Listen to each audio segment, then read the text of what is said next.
Dulu waktu lagi kecil, dia nyari attention dari orang tuanya. Terus nggak dapet. Dia punya pasangan. Terus dia nyari attention dari pasangannya. Terus dia nggak dapet. Jadilah masalah buat dia. Bisa hilang nggak sih kayak gitu? Maksudnya si inner child trauma ini nih.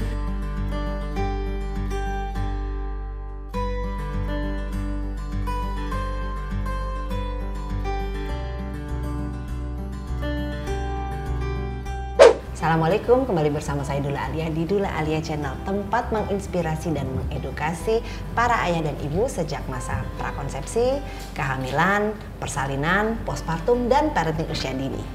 Hari ini kita jalan-jalan kemana nih? Kita jalan-jalan ke Jiwa Tumbuh. Ada yang familiar nggak moms di rumah? Atau mungkin sudah pernah datang nih ke Jiwa Bertumbuh di sini. Nah, hari ini aku akan ngobrol sama siapa ya? Sudah ada bersama kita Novi Andriani, seorang inner self coach. Kita langsung saja kenalan ya. Halo Nov, apa kabar? Hai, aku manggilnya Teteh aja ya.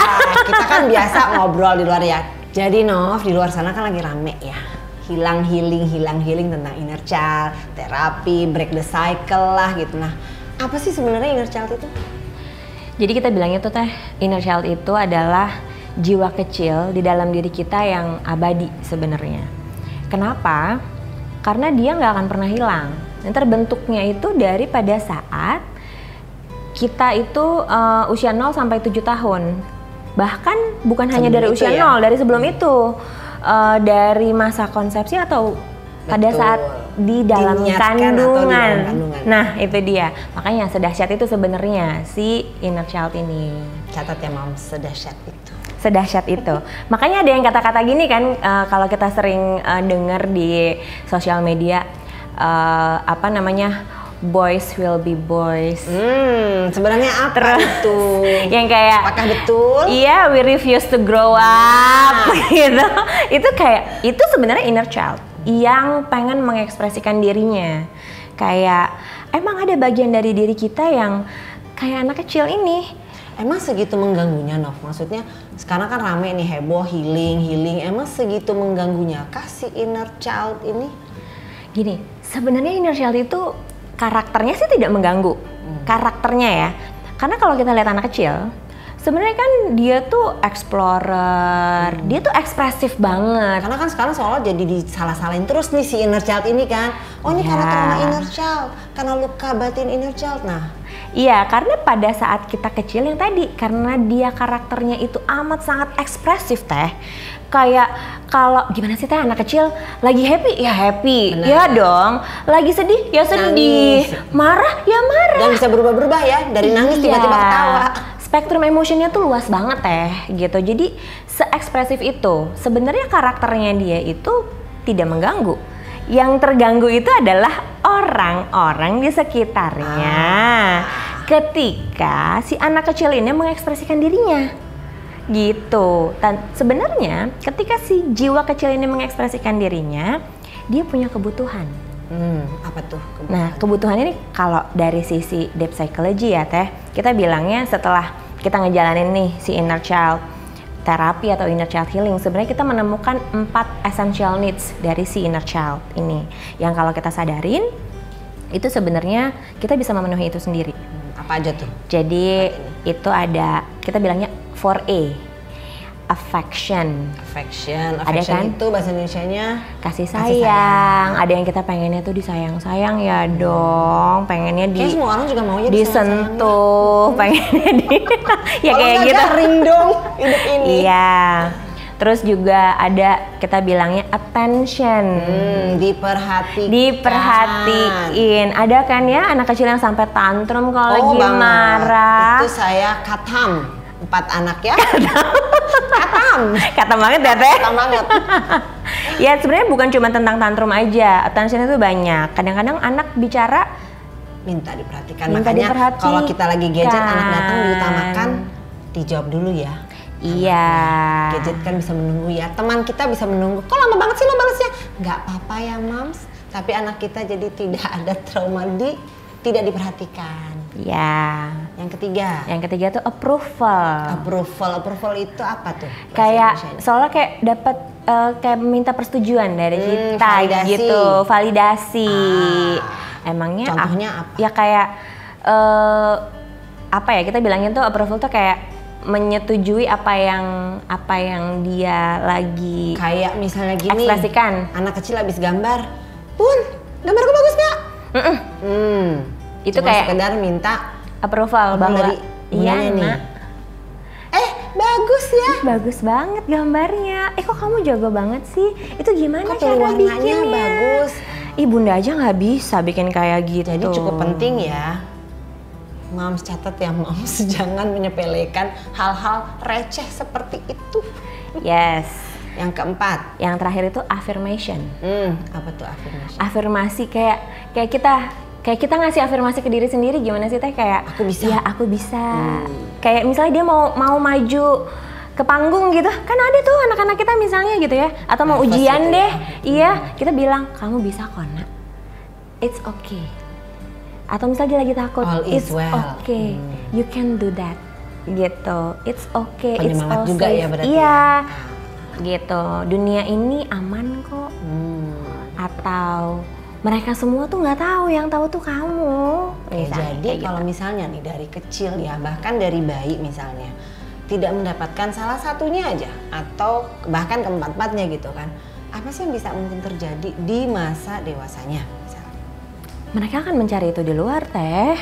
Ya itu yang akhirnya yang terjadi adalah efeknya inner child ini seolah-olah jadi sesuatu yang mengganggu, yang bikin kita irritated karena dunia luar tidak bisa memenuhi kebutuhan si 4E ini tadi. Si yang kejadian dulu ini ya. Iya, jadi terulang, jadi ada pattern-pattern yang tidak disadari. Misalnya, dulu waktu lagi kecil, dia nyari attention dari orang tuanya, terus nggak dapet, gitu ya. Terus sekarang nih, misalnya dia punya pasangan, terus dia nyari attention dari pasangannya, terus dia nggak dapet, jadilah masalah buat dia. Terus udah gitu dia katakanlah ketemu lagi sama dunia luar lagi, misalnya dia berteman, dalam hubungan pertemanan dia nggak diperhatiin sama temennya, katakanlah ditinggalin sama temennya, atau misalnya temen-temennya nggak diajak makan siang misalnya. Nah, dia nggak diikutin gitu, ya atau kan? Di sekolah dia belum selesai PR sendirian, teman-temannya udah ke kantin duluan. Iya, dia keganggu dong, irritated. Maksudnya ini udah jadi kayak, kita bilangnya jadi collective unconscious, ketidaksadaran kolektif. Karena mungkin society kita dibentuknya itu memang selalu mencari dari luar nggak sih? Kita nggak pernah diajarin untuk mencintai diri kita sendiri. Kita nggak pernah diajarin untuk memperhatikan diri kita sendiri. Kita nggak pernah diajarin untuk memberikan afirmasi ke dalam diri kita sendiri, memberikan affection ke dalam diri kita. Jadi jatuh-jatuhnya ke self love juga ya? Ujung-ujungnya self love. Ujung-ujungnya self love, tapi nih masih juga banyak kok self love yang salah kaprah di luaran. Karena self love kalau salah kaprah, ujung-ujungnya jadi narsistik. Antara self love atau egois gitu. Egois ya, jadi self centered gitu. Berarti self love yang sehat itu nanti kita ngobrol lagi kali. Nanti ngobrol lagi aja. Kemana-mana jadinya. Bener banget. Untuk yang balik lagi ya, inner child ini sebenarnya kalau kita tuh kan makin tua kita tumbuhnya makin dewasa. Nah si inner child ini, luka inner child trauma ini nih, dia ikut tumbuh juga, ikut jadi dewasa, atau dia ada di situ aja, atau gimana sih Nov? Dia tetap menjadi si jiwa kecil di dalam diri kita. Tujuannya sebenarnya sih supaya kita aware teh. Gimana mereka bisa tahu bahwa itu yang lagi cari perhatian tadi ya, itu bener-bener si inner child-nya ini yang dulunya punya luka gitu, kan mereka nggak tahu. Itu dia makanya proses perjalanan inner child healing atau inner child therapy itu adalah bagaimana akhirnya kita bisa aware, bagaimana kita bisa sadar. Jadi ketika kita sadar, kita tidak lagi mencari pemenuhan kebutuhan ini di luar. Justru kita yang memenuhi itu dari dalam. Bisa hilang nggak sih kayak gitu? Maksudnya si inner child trauma ini nih bisa hilang atau kesimpan terus atau nambah terus nih si luka-lukanya nambah terus? Kan kalau dengernya karena inner child healing agak cukup ini ya, horor ya gitu. Ini nambah terus atau nanti muncul lagi atau gimana nih? Kita bilang gini, karena ini adalah journey ya. Namanya kita hidup kan perjalanan. Bukan nambah, enggak. Tapi kita bilangnya mungkin at a different stage di dalam hidup kita atau di perjalanan kita itu kita akan ketemu sama inner child yang bentuknya beda-beda.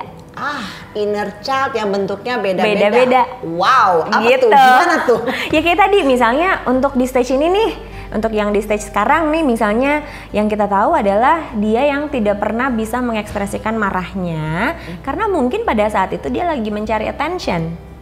Untuk divalidasi bahwa aku itu punya loh rasa marah. Bahwa aku punya batasan yang kalian masukin gitu ya? Iya, akhirnya misalnya di stage itu dia belajar tentang boundaries. Tentang dia punya emosi yang perlu divalidasi. Misalnya di stage itu. Nanti itu udah beres nih. Mungkin abis itu dia berjalan lagi, terus ketemu lagi another stage dari hidupnya dia. Mungkin. Jadi itu kan kayak dicicil ya, Nov? Datangnya kan sedikit-sedikit yang kita nggak tahu itu dulunya ada di mana ya gitu dalam hidup kita kan. Betul. Nah, cenderung gini kan orang yang misalnya nih sedang menjalani proses gitu kan. Terus akhirnya ujungnya menyalahkan orang tuanya karena kan proses pengasuhan itu kan memang dari orang tua. Nah, itu gimana? Itu yang sebenarnya kita mau kampanyekan ya, mau sosialisasikan ke orang-orang di luaran sana. Karena banyak sekali yang begitu sudah mengenal konsep inner child, terus begitu hashtag inner child ini begitu populer, rame banget sekarang. Iya, ujung-ujungnya mereka kayak menyalahkan parental figure ataupun society yang ada pada saat mereka bertumbuh. Karena mereka nih, gue jadi kayak gini. Benar. Karena si ini nih, karena nenek gue, karena kakek gue. Jadinya balik lagi ngulang dong menyalahkan sesuatu. Iya, akhirnya kan nyalahin lagi. Nah, kita nih bilangnya gini kalau ke mereka, kita mengetahui inner child kita itu bukan untuk menyalahkan mereka, tapi untuk mengetahui kayak gini loh.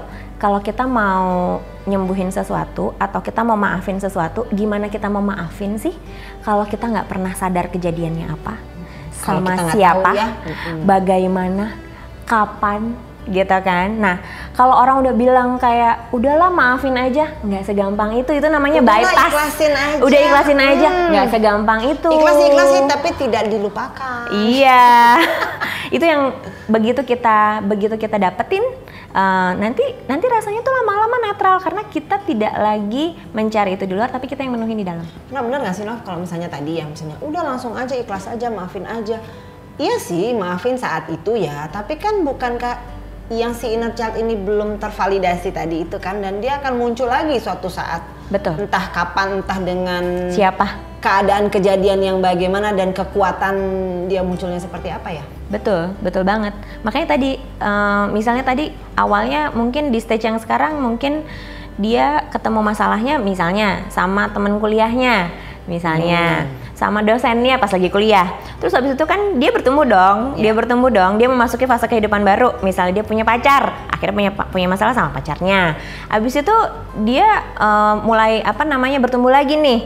Dia masuk ke dunia kerja, dia punya masalah sama peersnya, sama teman kerjanya, sama bosnya, gitu kan. Abis itu terus dia masuk lagi ke another stage hidupnya. Misalnya dia married, iya dong. Hayo punya masalah lagi gitu. Narik pasangan yang seperti apa? Nah, punya masalah yang akhirnya ternyata itu dari inner child-nya dia juga. Berarti ini si inner child-nya nggak bisa disepelekan ya, bahwa dia nariknya kemana-mana. Dan ternyata ketukannya itu dari kecil pun ternyata sudah muncul tapi mungkin tidak disadari ya. Seringnya diabaikan. Masa sekolah, masa kuliah, ternyata itu muncul terus sebuah pola yang mungkin pola yang sangat-sangat fundamental ya, tapi tidak disadari kan. Dan kadang meledaknya itu di usia-usia dewasa bener. Tapi bisa hilang nggak sih Nov kayak gitu Nov? Maksudnya kan ada yang bilang, aduh nih memorinya kan tadi banyak banget ya. Itu bisa hilang atau gimana? Apakah ini bisa hilang atau enggak? Aku nggak bilang ini hilang, tapi lama-lama tuh kita akan semakin netral. Jadi kita nggak gampang irritated sama orang. Nah, kita nggak gampang lagi keganggu.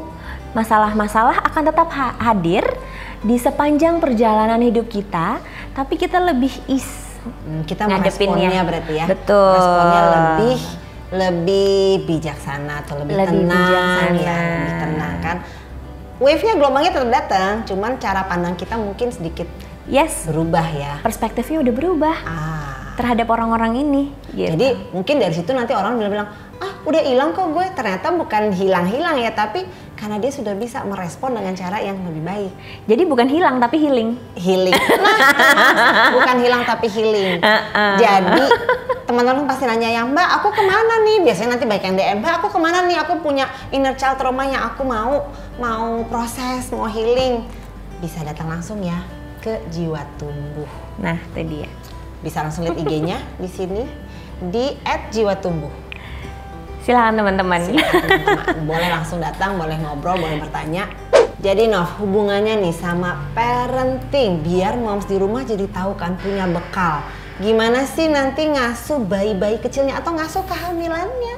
Bagaimana agar bisa ya paling tidak meminimalisir lah inner child traumanya. Nah, kayak yang tadi nih kan Teh, kan biasanya kan kita aja dulu pas waktu lagi kecil itu seringkali mendapatkan respon-respon ketika kita mengekspresikan si inner child kita waktu lagi kecil itu, kita mendapatkan respon-respon tertentu dari parental figure kan. Ya. Nah, parental figure tuh berarti bukan ayah ibu aja berarti. Bukan kan? hanya ayah dan ibu tapi saja. Tapi orang-orang yang ikut ngasuh kita berarti. Iya, yang ada di sekitar rumah. kita pada saat kita bertumbuh. Orang-orang yang ada di sekitar kita saat kita bertumbuh ya, Moms? Yes. Contohnya? Contohnya om, nenek, kakek misalnya. Ekosistem ya berarti bagi ekosistem si jiwa pertumbuhan anak ini. Dan gitu. itu masuk ke inner child-nya? Iya. Wow. Tanpa sadar diabsorb Teh. Nah itu yang akhirnya tanpa sadar ketika si anak ini menjadi orang tua, dia tanpa sadar juga mengabsorb semua pola pengasuhan itu. Kalau misalnya tadi gimana hubungannya sama pola pengasuhan? Kan tadi kita udah tahu nih ada 4 dasar ya, kebutuhan dasar si 4E ini yang kalau bisa kita penuhin ke anak-anak. Selalu penuhin ya. Ingat ya Moms, kita tadi ekspresikan affection, terus approval, affirmation, sama satu lagi attention. Itu ya Moms, tipsnya untuk parenting. Gitu. Jadi jangan mahal-mahal lah, jangan pelit-pelit ngasih 4A ini. Apalagi kan banyak yang gini nih. Kalau anak laki tuh jangan terlalu disayang-sayang banget. Ada jarak lah, biar dia gagah. Kan banyak tuh bapak-bapak yang begitu ya. Sebenarnya bukan kayak gitu. Kita tetap bisa memberikan affirmation, tetap bisa ngasih affection, tetap bisa ngasih attention,